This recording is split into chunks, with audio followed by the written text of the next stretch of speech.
ఆకాశవాణి ప్రాంతీయ వార్తలు చదువుతున్నది కోన్రు భరత్ రత్నాకర్. ముఖ్యాంశాలు: విశాఖపట్నంలో గూగుల్ ఏఐ డేటా సెంటర్కు భూమి పూజ చేసిన కేంద్ర మంత్రి అశ్విని వైష్ణవ్, ముఖ్యమంత్రి నారా చంద్రబాబు నాయుడు. విశాఖపట్నం కేంద్రంగా జూన్ 1న దక్షిణ కోస్తా రైల్వే జోన్ ప్రారంభమవుతుందని వెల్లడించిన కేంద్ర మంత్రి అశ్విని వైష్ణవ్. తిరుమల శ్రీ వెంకటేశ్వర స్వామివారిని దర్శించుకున్న ఉపరాష్ట్రపతి సిపి రాధాకృష్ణన్. ఆక్వా రంగానికి ఇంధన కొరత రాకుండా చర్యలు చేపట్టాలని అధికారులను ఆదేశించిన జలవనరుల శాఖ మంత్రి నిమ్మల రామానాయుడు. విజయనగరం జిల్లాలో జరిగిన రహదారి ప్రమాదంలో 4 మృతి, పలువురికి గాయాలు. వార్తల వివరాలు: విశాఖపట్నంలో గూగుల్ ఏఐ డేటా సెంటర్కు కేంద్ర ఎలక్ట్రానిక్స్, ఐటీ శాఖ మంత్రి అశ్విని వైష్ణవ్, ముఖ్యమంత్రి నారా చంద్రబాబు నాయుడు ఈరోజు భూమి పూజ చేశారు. భీమిలి నియోజకవర్గం ఆనందపురం మండలం తర్లువాడలో జరిగిన ఈ కార్యక్రమంలో గూగుల్ క్లౌడ్ సంస్థ ప్రతినిధులు, కేంద్ర మంత్రులు కె రామ్మోహన్ నాయుడు, పెమ్మసాని చంద్రశేఖర్, భూపతిరాజు శ్రీనివాస్ వర్మ, మంత్రి నారా లోకేష్, హోంమంత్రి వి అనిత పాల్గొన్నారు. మొత్తం 1.35 లక్షల కోట్ల రూపాయల పెట్టుబడితో గూగుల్ డేటా సెంటర్ను ఏర్పాటు చేస్తోంది.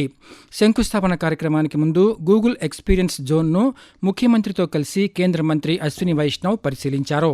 అనంతరం జరిగిన సభలో అశ్విని వైష్ణవ్ మాట్లాడుతూ, రైల్వే బడ్జెట్లో ఒక్క ఆంధ్రప్రదేశ్కే 10,134 కోట్ల రూపాయలు కేటాయించామన్నారు. రాష్ట్ర వ్యాప్తంగా 74 రైల్వే స్టేషన్లలో పూర్తిస్థాయి ఆధునీకరణ పనులు చేపట్టామని అన్నారు. దక్షిణ కోస్తా రైల్వే జోన్కు సంబంధించిన ప్రక్రియ పూర్తయిందని, జూన్ 1న రైల్వే జోన్ ప్రారంభమవుతుందని పేర్కొంటూ, The combined budget used to be only 886 crore for Andhra and Telangana combined. Today is giving for Andhra Pradesh alone is 10,134 crore. Andhra Pradesh has 1,06,000 crore worth of railway projects in Andhra Pradesh. Andhra is 100% electrified. South Coast Railway Zone. This entire process is now completed and now we are ready to notify the new railway zone on 1st of June 2026. అనంతరం ముఖ్యమంత్రి నారా చంద్రబాబు నాయుడు మాట్లాడుతూ, Visakhapatnam Google data centre దేశానికే growth engine అని పేర్కొన్నారు.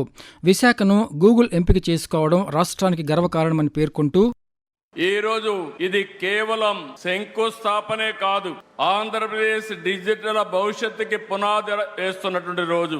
Search engine గా మొదలైన Google ఇప్పుడు Bharat growth engine గా తయారు కాబోతుంది. ప్రపంచం గూగుల్లో వెతుక్కుంటే అలాంటి గూగుల్ ఆంధ్రప్రదేశ్ ని ఎంచుకునింది. రాష్ట్రంలో పెట్రోల్, డీజిల్ సరఫరాలో అంతరాయంపై ముఖ్యమంత్రి నారా చంద్రబాబు నాయుడు విశాఖపట్నం నుంచి దృశ్య శ్రవణ మాధ్యమ విధానంలో ఈరోజు సమీక్ష నిర్వహించారు. ఈ సమావేశంలో వివిధ శాఖల ఉన్నతాధికారులు, జిల్లా కలెక్టర్లు, చమురు సంస్థల ప్రతినిధులు పాల్గొన్నారు.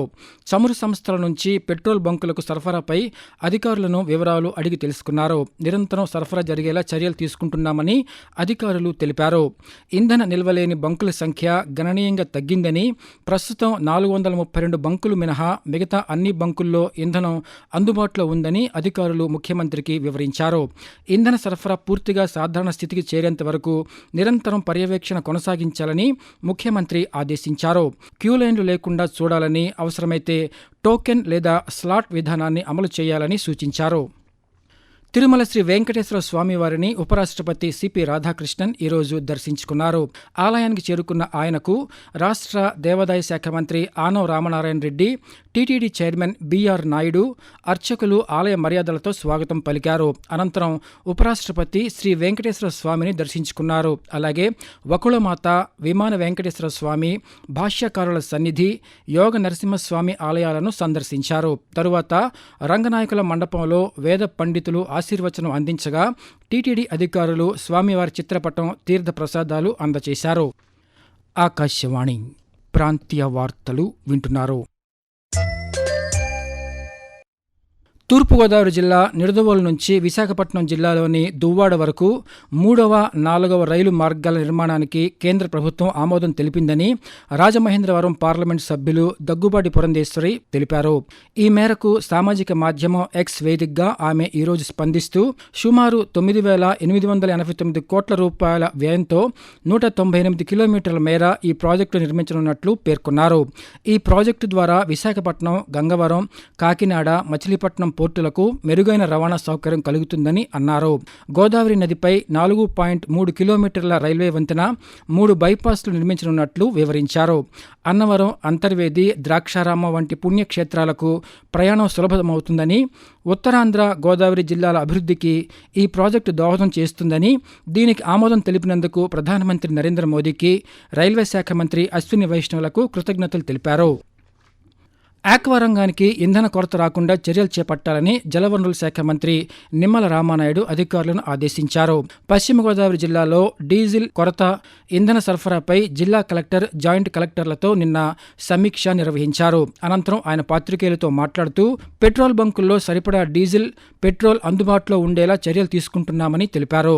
రైతులు, ఆక్వా రంగం ఇబ్బంది పడకుండా నిరంతరం పర్యవేక్షణ కొనసాగిస్తామని మంత్రి తెలియజేస్తూ ఆక్వా పెద్ద ఎత్తున మన జిల్లాలో ఉండడం, ప్యాడీ కూడా ఇప్పుడే హార్వెస్టింగ్ రావడం, ఇటువంటి కారణాల వల్ల కొంత తాత్కాలికమైనటువంటి కొరత డీజిల్ లో ఉన్నటువంటి విషయాన్ని కూడా కలెక్టర్ గారు, జాయింట్ కలెక్టర్ గారితో చర్చించడం, అగ్రికల్చర్ గాని, ఆక్వా గాని వీరికి ప్రాధాన్యతనిచ్చి అటు రెవెన్యూ, వ్యవసాయ అధికారులు సమన్వయం చేసుకుంటూ ఎక్కడ కూడా ప్రయారిటీ మిస్ అవ్వకుండా అందించాలనేటువంటి ఆలోచనతో పాటు ఈ రోజు బంకుల దగ్గర కూడా ఎక్కడెక్కడ పర్యవేక్షణ కూడా పెట్టడం జరుగుతుంది.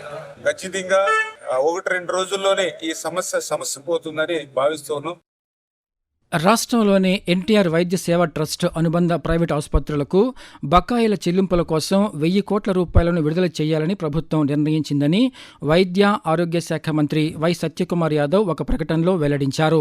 రాష్ట్రంలో మొత్తం 873 ప్రైవేట్ ఆసుపత్రులకు 2,044 కోట్ల రూపాయల బకాయిలు చెల్లించాల్సి ఉండగా అందులో 1,000 కోట్ల బిల్లుల పరిశీలన పూర్తయిందని చెప్పారు. ఈ మేరకు ఒప్పందం కుదుర్చుకున్న ఆసుపత్రుల బ్యాంకు ఖాతాల్లోకి చెల్లింపులు జమ చేయడం ప్రారంభమైందని అన్నారు.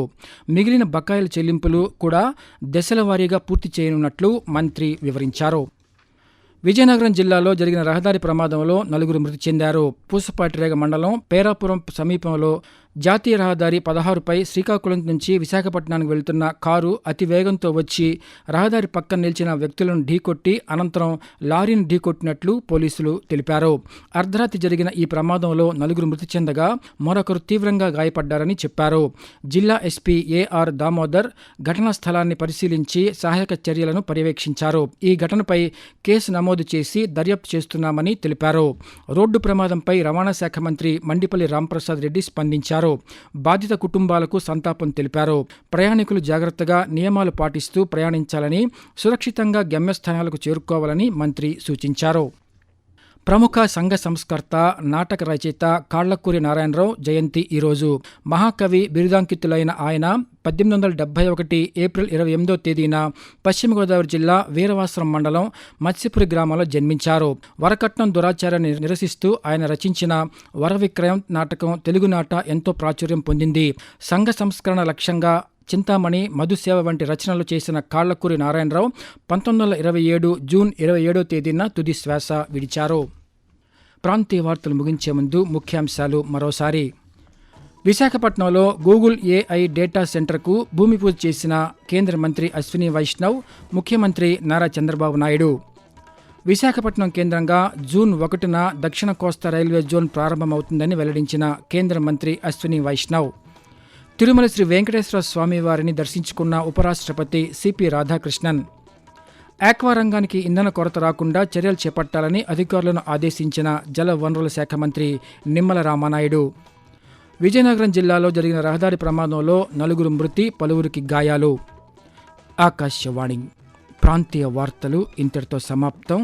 తిరిగి సాయంత్రం 6 గంటల 10 నిమిషాలకు విశాఖపట్నం కేంద్రం నుంచి ప్రాంతీయ వార్తలు వింటారు.